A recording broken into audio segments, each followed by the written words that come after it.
Hey there, this is Pussy Empowered Podcast, and I'm your host, Alyssa Aparicio. I'm equal parts Bronx bitch and mountain witch. I believe that when you untame your pussy, you access your power. As a pussy empowerment coach, I teach women how to do this with a holistic approach that incorporates mind, body, emotion, and spirit. As a sacred erotic creatrix, I surrender to new heights of embodied, expressed art and performance myself. On this podcast, I share about my approach to pussy power and interview fellow paradigm-shifting badasses about theirs. Hi, how's it going? I'm so happy that you're here. Thanks, everyone, for bearing with us. Technical difficulties. As it's chopping off my head here, too. I'm going to raise it a little bit. Yeah. I'm excited to have this conversation today about Adornment, Herbalism, and Balance with Deanna. I'm going to introduce you first, Deanna. So I'm so excited. This is Deanna Rose Ahigian, who is the founder and CEO of Indigo Elixirs, which is a medicinal and beauty line of products based here in Oahu. It is all made with local ingredients, and Deanna's also an herbalist and diplomat, a licensed herbalist and diplomat of Chinese medicine. So I'm really excited to have you here and to talk about these topics that we don't always think about as feminist topics, but I do believe are really important when it comes to pussy empowerment. Just what we put on and inside of our bodies, I think, is just as important as all of the other things that we talk about in this realm. But and when it comes to, I think that these things of these sides of adornment can be either empowering or disempowering, and that's what I wanted to bring you on here. So I'm excited we get to talk about this today. It's something that we have talked about a bit in regards to reproductive health. And so, yeah, that's where we're going to take this conversation today. Deanna, thank you so much for taking the time to be here. Thank you so much for having me. I'm excited to talk about a few of my favorite things. Yeah. So this is just going to be a candid conversation. We're going to take it where it goes. Mm-hmm. And let's see, where did I want to start? So you also, I would love if you could just share a little bit about how you got to this path, because you also grew up on the East Coast like me. And I'm from New York, and like when I was growing up, I barely even knew that, like, I didn't believe in like constellations, because I could barely see the stars. Like I wasn't related to nature in any way. I was totally detached from nature, and I'm curious if that's kind of where you started from, or like what was your background that got you to a place where you started relating to plants and taking a more natural path.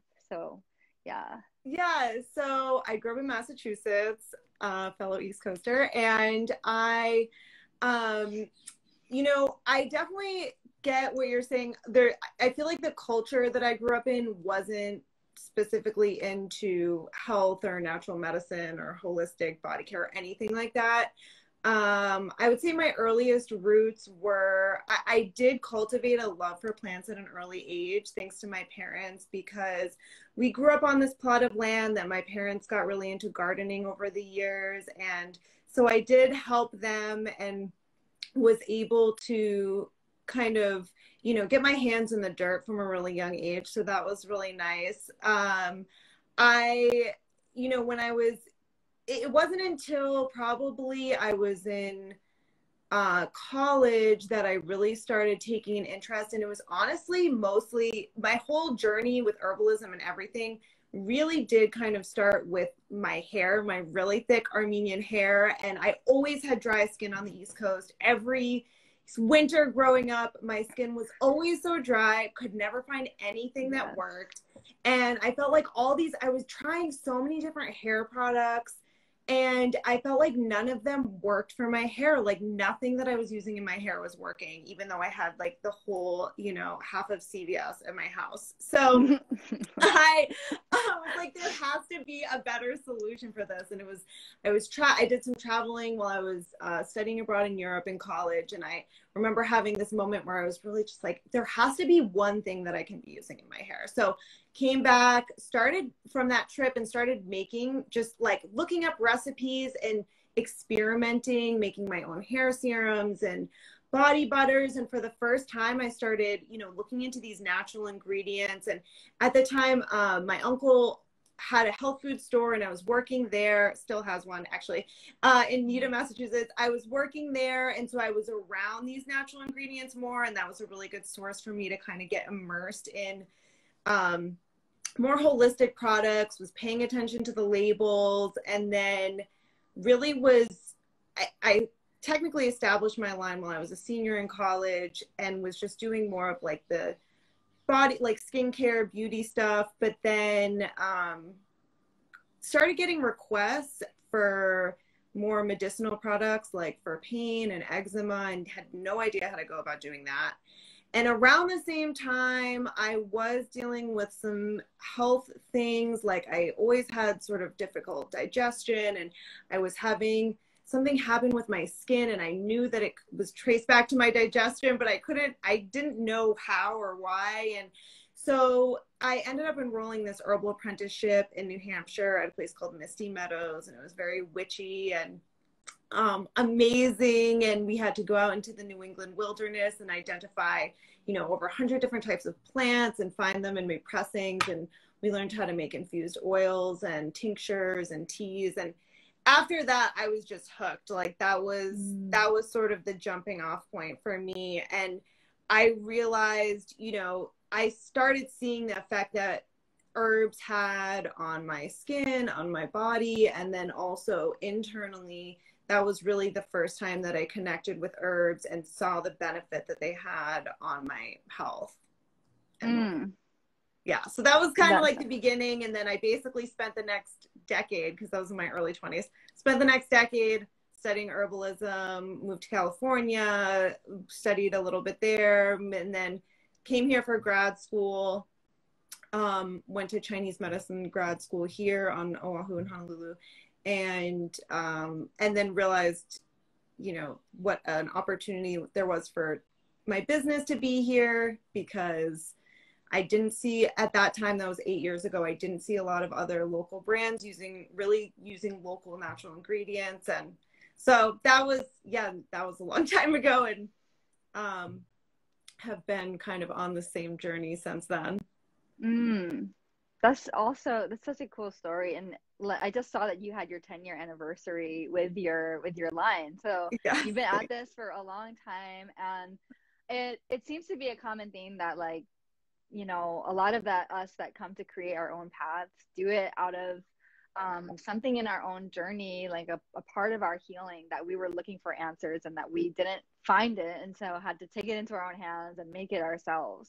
Absolutely. So I love that came from that place, and that you had that mentality, like, I can fix this and I can explore and, you know, find the ways to do it myself, versus like, because I think a lot of us feel like we're at the mercy of what's already out there when it comes to, and the hearts are being thrown up, so someone's resonating, like the idea of we're at the mercy of whatever's already out there. And a lot of what's out there in terms of beauty and like adornment, which I do believe is a sacred ritual, like being able to take care of yourself and you know, wear makeup and just like relate to your body in a way that is like a way of reverence. But a lot of the products that are out there are just crap, and they're like made by people who really don't care about the well-being of women. And yeah, so I'm curious about like your approach to beauty products and medicinal products. Is that part of why you're passionate about it, or what's like what lights you up about it? Yeah, so I completely agree. You know, so much of the beauty industry is made by people who really just don't care about our health. When you look at the ingredients of products, there's so much flashy packaging to make people, it's like almost an optical illusion to take you away from looking at anything but the ingredients list in tiny font, you know, on the way back of the bottle. And it really is, I don't spend enough time talking about all of the bad ingredients that are being used, because I do like to focus on the good ingredients that I'm using. But it's Yeah. so important to be aware of it, because I had to go through that journey myself. When I was in high school and college, I was using all the different makeups and, the different products that later I realized, it's like, what are these ingredients? If you're looking, and so that's, okay, I should back up and say the number one thing I can recommend for when it comes to products that you're using, both in and on your body, is to read the ingredients. And if there's a bunch of ingredients on there that you have never heard of, you don't know what they are, they're probably not good for you. One of the things I realized early on was that, there's so many different ingredients in these products, but what our body really needs, like what our skin and hair really needs, are mostly just, natural cold pressed oils. We can use essential oils in, moderation. They're not even really necessary for most things.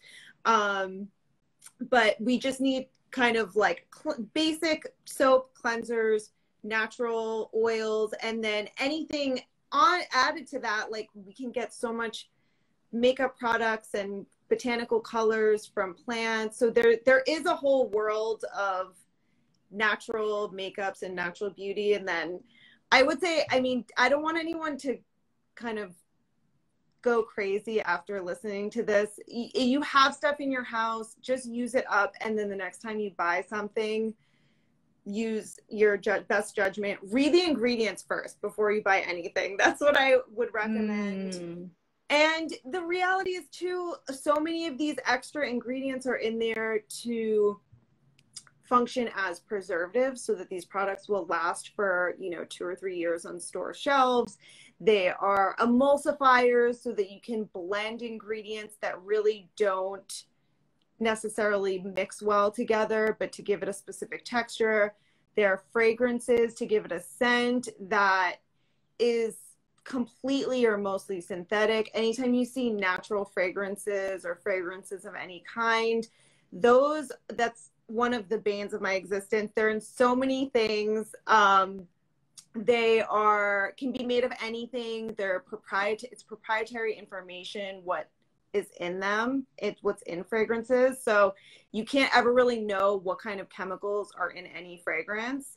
And generally, a lot of fragrances, anything that's like a fruity smell that's not from a citrus, or there are lots of floral scents. There's so many of them are natural fragrances. And, scent is such an important part of our physiology, and it's processed in a different part of our brain. And it really is important to us and to our well-being. And so I feel like constantly putting on these different fragrances that are not, they're pervasive and they're not good for us. So that's one category of negative ingredients. But yeah, you can really get everything that you need for your body from very basic ingredients. And that's kind of what I want the takeaway to be. Yeah, so much goodness in there. Okay, so that's why one of the reasons that balance was in the title here, right? Like, nobody go crazy and just think like it's black or white. However, I love that you're talking about like how some things are meant to almost trick us. It's like, it's called natural fragrances when it's not necessarily natural ingredients, right? And then we look at a line like you, like right now I'm wearing your all over moon oil. I was like, oh, I'm going to put this on for a conversation. It smells so good. I don't know how to describe what it smells like, but it's called the moon oil. So I now associate that smell with the moon. And I think that,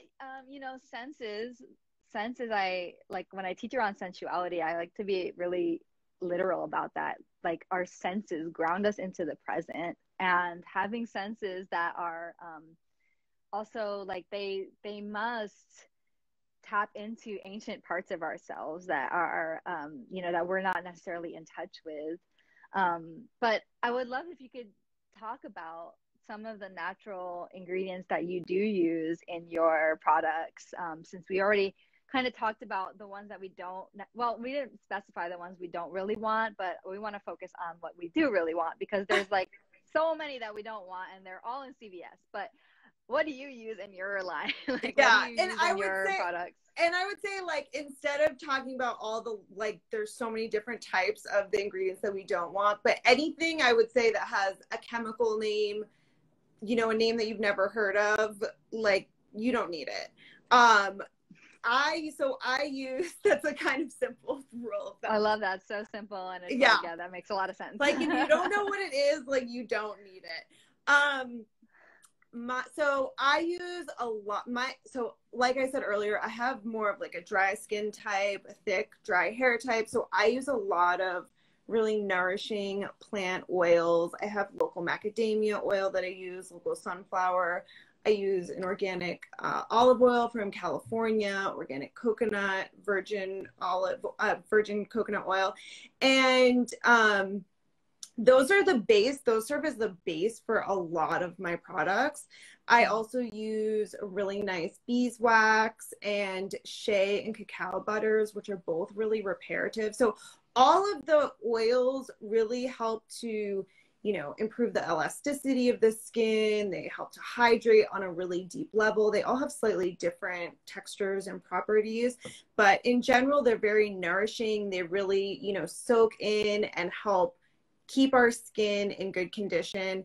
And the beeswax is used also, it's an emollient, so it has kind of a similar effect. And then in terms of salves and balms, it helps them, it's kind of like a natural preservative, and then it also helps them carry more deeply into the skin.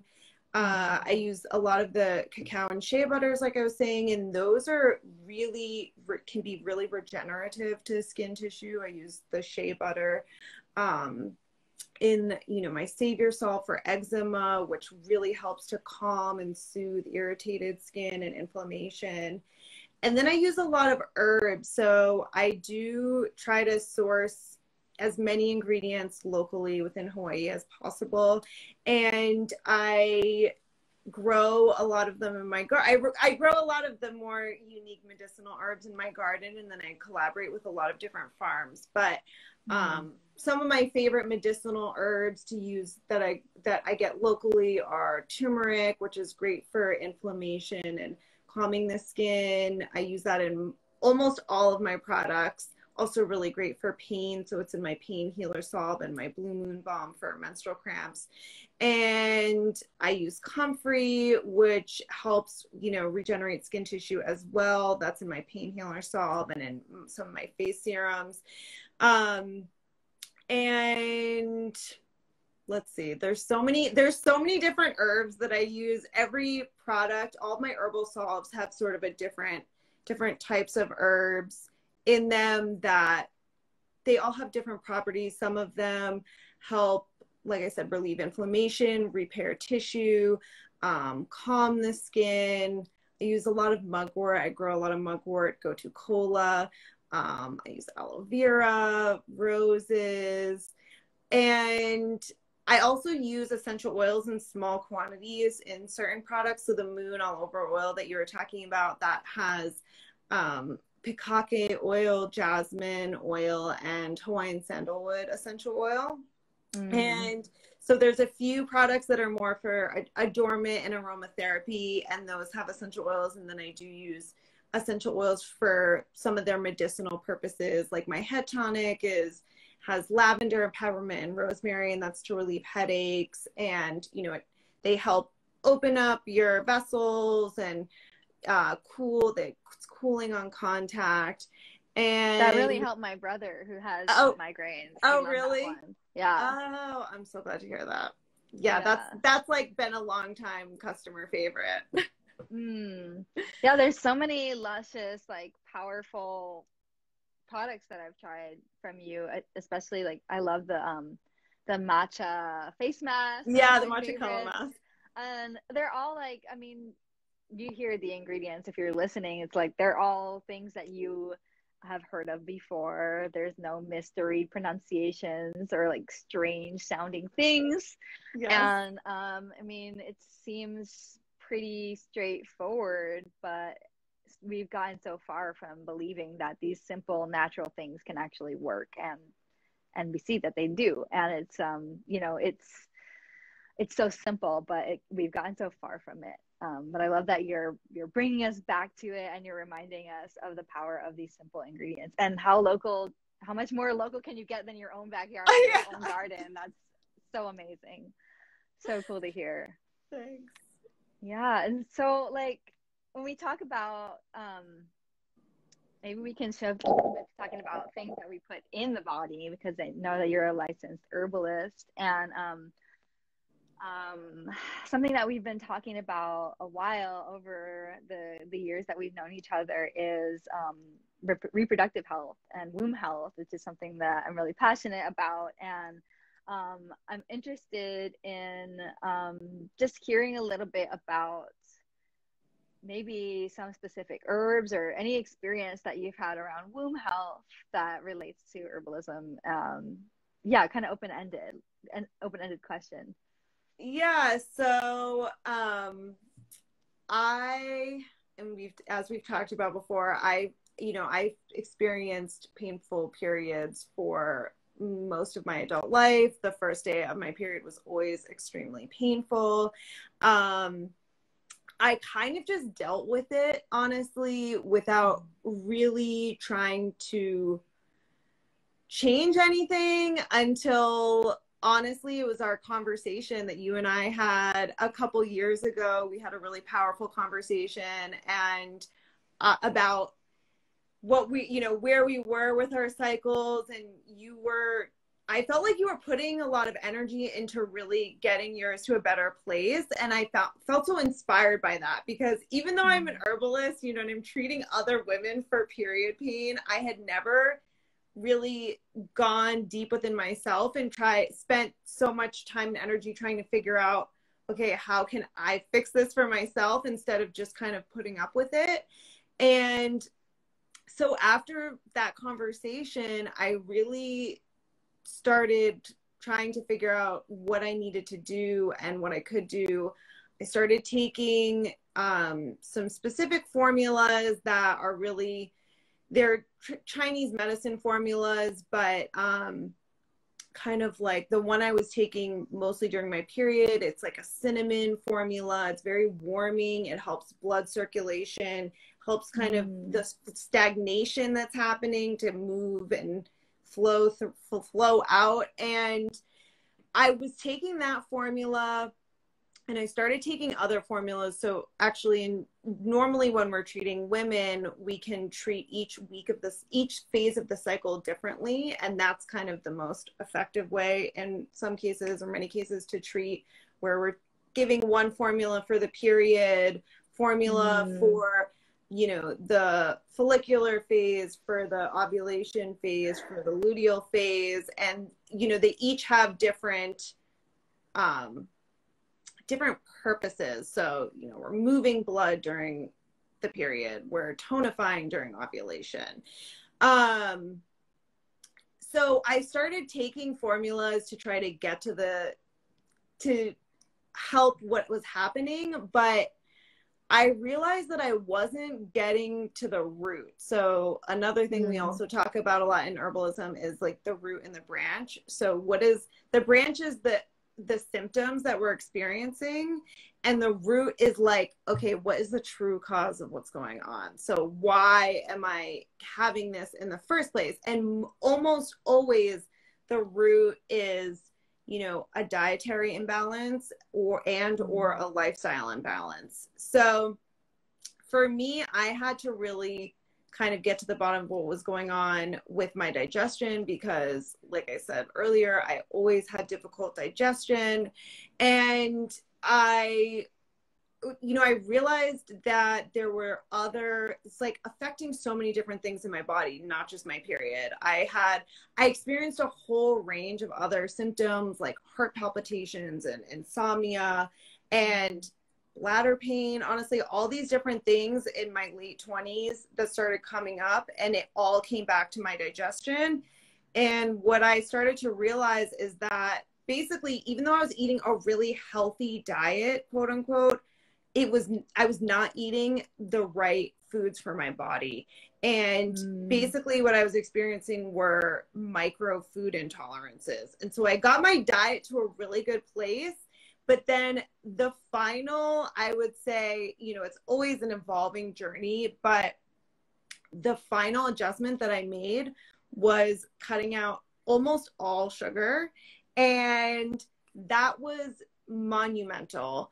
It's made such a huge difference. Like last month, my most recent period, I was almost pain-free. Like I would normally have like 8 or 9 out of 10 cramping, pain. And the past year has been like a 1 or 2 for like, you know, it's like comes and goes, but it's really mellow and it's very bearable. I didn't even take any herbs my last period because I was like, I don't need them. Yes.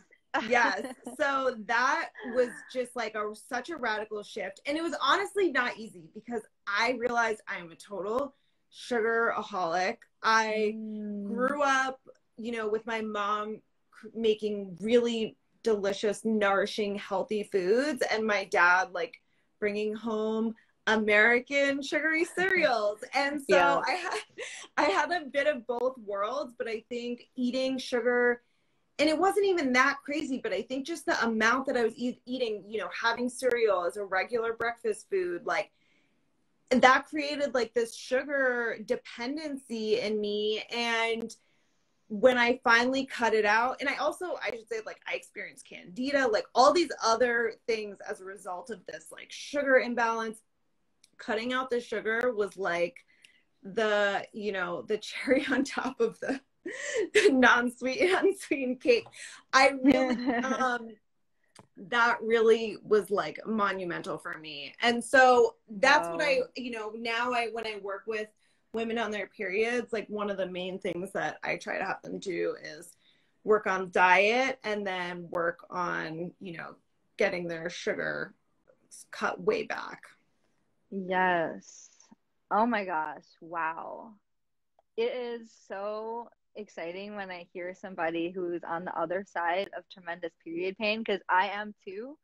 And it's like, I can say that now with 100% confidence. It used to come and go, but I'm celebrating 5 periods with 0 period pain. Like, wow. And I used to also have, it's huge. And congratulations to you. You, and we were both like 8. You said 8 or 9. I would say like I was consistently 8. I mean, I've never had a child, so I don't have anything to compare it to in terms of pain. I can't say that either. Yeah. Right. But like, in terms of what I've experienced in my life, that shit was an 8. It was so painful and excruciating. And I just think that like, it's not, I'm done with normalizing period pain. Like so many of us experience it and it has become normal, but it is not necessarily normal for the majority of women to be suffering through their cycles. Like that is not what we came here to do. That is not natural, you know, for that much pain to be experienced.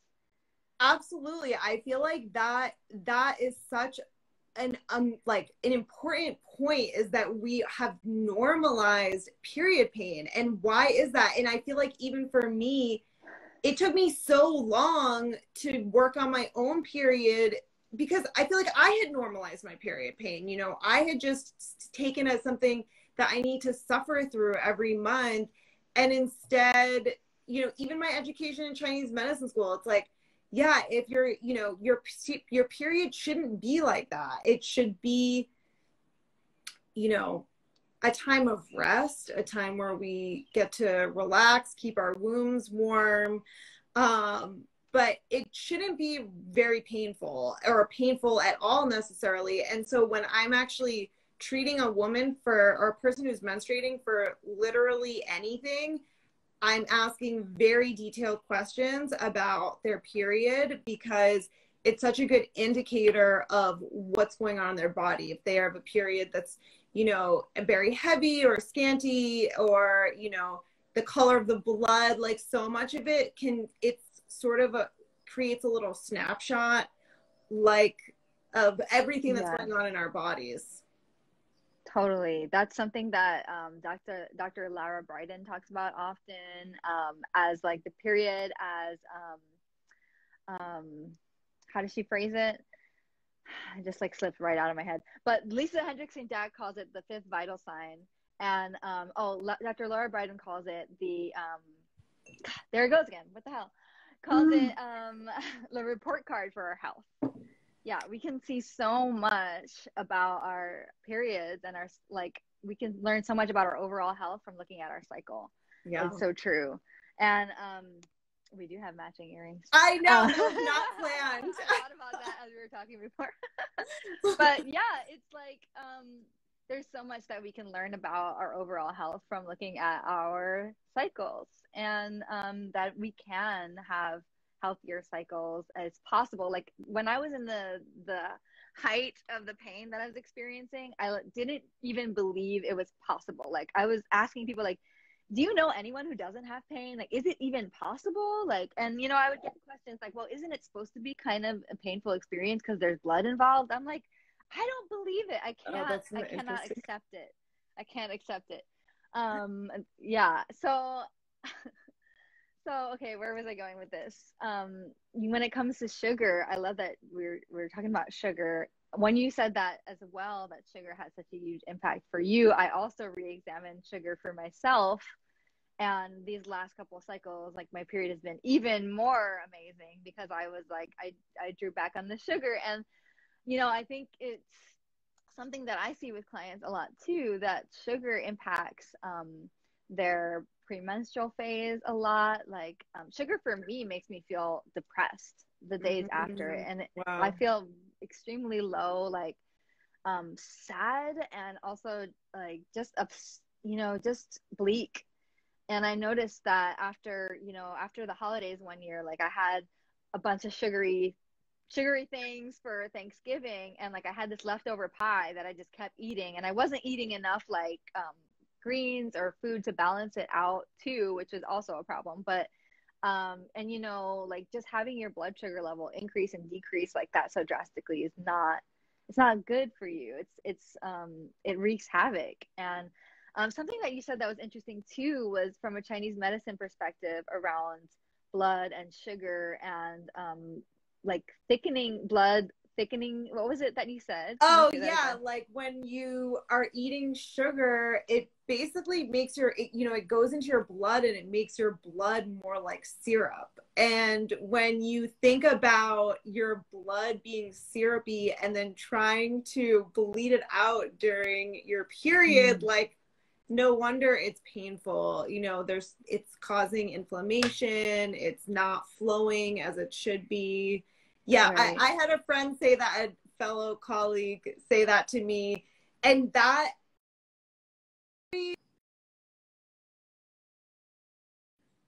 sorry about that.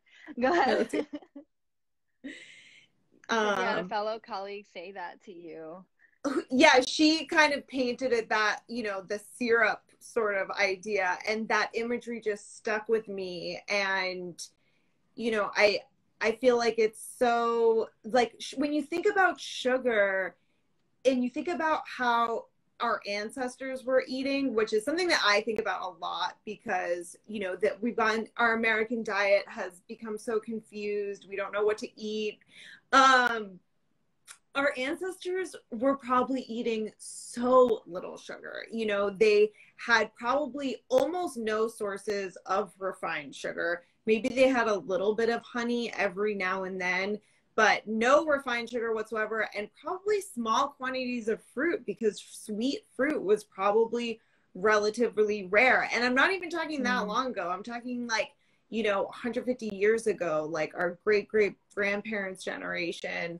They probably, and everyone before them, you know, probably had so little sugar. So when we think about what our bodies can tolerate, we didn't evolve to tolerate lots of sugar. And that's kind of a takeaway point that I think when it comes down to diet and body care is, you know, we evolved for our bodies to metabolize certain types of ingredients, like foods that were around us, natural plants, you know, and when you introduce, like in the past 100 years, we've introduced so many chemicals into our body care, into our food, into our environment. And it's just, you know, how much can our bodies really tolerate? I feel like we do have a lot of exposure to all kinds of toxins. I try not to think about it, you know, but I feel like whatever I can mitigate by being really careful about what I put inside my body and on my body, you know, that's just, I feel like we just, our bodies are designed to metabolize natural ingredients from the earth. Yes. And it just comes down to that. That's such, like, it encapsulates it so well. Just look at what is natural and what has come through like what our ancestors were ingesting and eating. But also, like, yeah, and also, since this last, you know, word in our title here is balance, it's something that I want to address too, because as women, we are raised being very vigilant, hyper vigilant about what we eat for reasons that that aren't necessarily about health, and they're more about control. You know, controlling. The patriarchy has just been controlling women's bodies and teaching us that certain things are acceptable. And I think that a lot of us grow up policing ourselves around what we eat in an unhealthy way. Like, I come from a background of disordered eating, and I myself, like, have used healthy eating as a way of, like, controlling myself as well. Like, it's been difficult to find a balance where I'm like, okay, I can participate in these festivities and have this sugary stuff, and, you know, and where's the line? Like, for myself, I've had to explore where's the line for myself, because yeah, I don't want it to be another thing that I use to, and I'm at a much healthier place in terms of my relationship with eating and my relationship with balance. But I think a lot of people are still on that journey, and I'm curious for you, like, what your thoughts on that are. Like, how do we find a good place of balance with things that we know aren't necessarily good for us, but maybe have become part of, like, a tradition in terms of, you know, community and just living in America. Yeah. I know it's a hard question, and it's something that, you know, I continue to think about, because I don't want people to take away from this that they're bad for eating sugar, or, like, feel horrible about themselves, or feel shame. Like, I'm not about shame. Like, fuck shame. You know, I don't want anybody to come away from this feeling ashamed about their habits. But I also think it's an important thing, like, when we think about, you know, maybe rethinking how we treat ourselves, like the idea of treating ourselves. A lot of that comes to the idea of snacks and, like, treating ourselves to dessert, treating ourselves to these luxuries. And some of them are luxuries, and sometimes we want to indulge, but also, like, how can we find a balance? And it's an open-ended question, because I don't think there's any one answer for it per se, but what's your approach to that? Yeah, I mean, I resonate with a lot of what you said about finding, you know, where is the line? And I honestly feel like it's different for everyone. You know, I know some people, for instance, can tolerate more sugar than others. And for me, what it's come down to is, you know, I want to feel healthy every day. I want to feel like I have enough energy, like I slept well, my body feels good. And so in my life, I've really tried to cultivate a healthy daily ritual and diet that allows me to feel good about what I'm eating, you know. And also, you know, I talked about the digestive stuff before. I have a very low tolerance for foods that are not the right thing for my body, and that can be a lot of different things. But I've reached this point where I'm not really interested in compromising that all the time. I'm not really interested in compromising feeling well, and especially like I mentioned, all those different issues that I dealt with over my 20s, you know, and for me, staying in balance is really about taking care of myself every single day. And, you know, that means when I take care of myself and I feel good, if I go ever again to a party, you know, Yeah. and here we are in 2021. But, you know, if I go out or have the opportunity to eat something that isn't within my normal diet, I can eat it and not feel bad. Like my body feels strong enough that I'm able to digest it and not have an issue. But I do think that, like what you're saying about like treating yourself, like I feel like treating yourself and self-care have become conflated with taking care of yourself. And I think at the end of the day, what we each need to do is take care of ourselves. And for me, that means, you know, having a lifestyle that allows you to feel good about your digestion, feel good about your energy levels, feel like your body is strong. And so whatever you need to do every day to cultivate that diet, do it on a regular basis so that when the opportunity arises that you can, you know, kind of do whatever you want and not feel bad about it. And even in terms of like, you know, it's so interesting. I feel like I spent so much of my 20s doing crunches, trying to get my abs to look better. And they look the best they've ever looked now because I'm not bloated all the time. I used to be basically bloated all the time. And now my stomach feels flat because I don't have digestive distress. So that's, digestion is like a whole huge topic that I'm really going to be dedicating this year to educating on. I'm doing a webinar next week, and I'm sharing blog posts, and I work with women one-on-one. But I really would say, like, if you're experiencing any kind of distress, you know, any kind of inflammation, honestly, anywhere in your body, the diet is the first place I would look, because you may have some kind of, you know, you maybe have small food intolerances that are accumulating, or something's going on there that's worth looking at.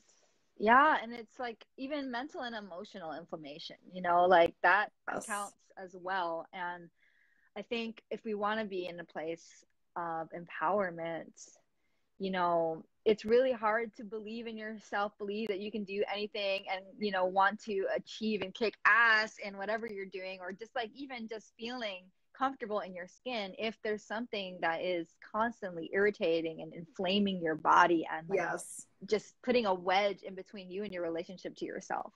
And I think that when I approach like well-being, wellness, it's like, do I want to feel sustained physical, mental, emotional health versus, you know, the pleasure of an indulgence.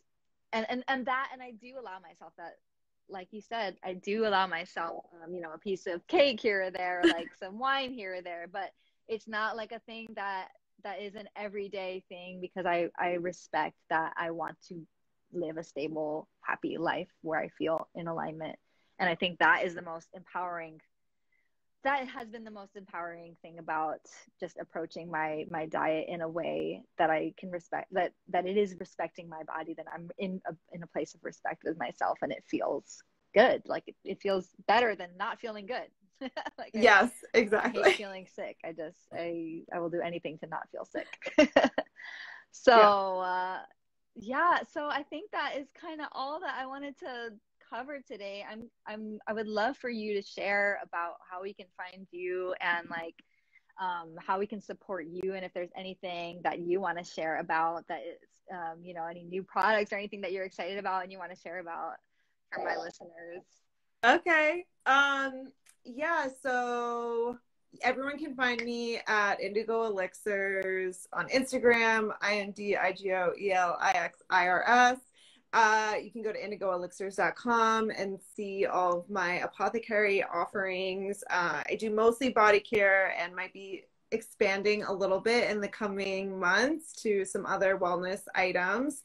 And I also do one-on-one wellness consultations specifically for digestive health, skin health, and cycle health. And so that's something, if you go to the wellness section on my website, you can find out more about that.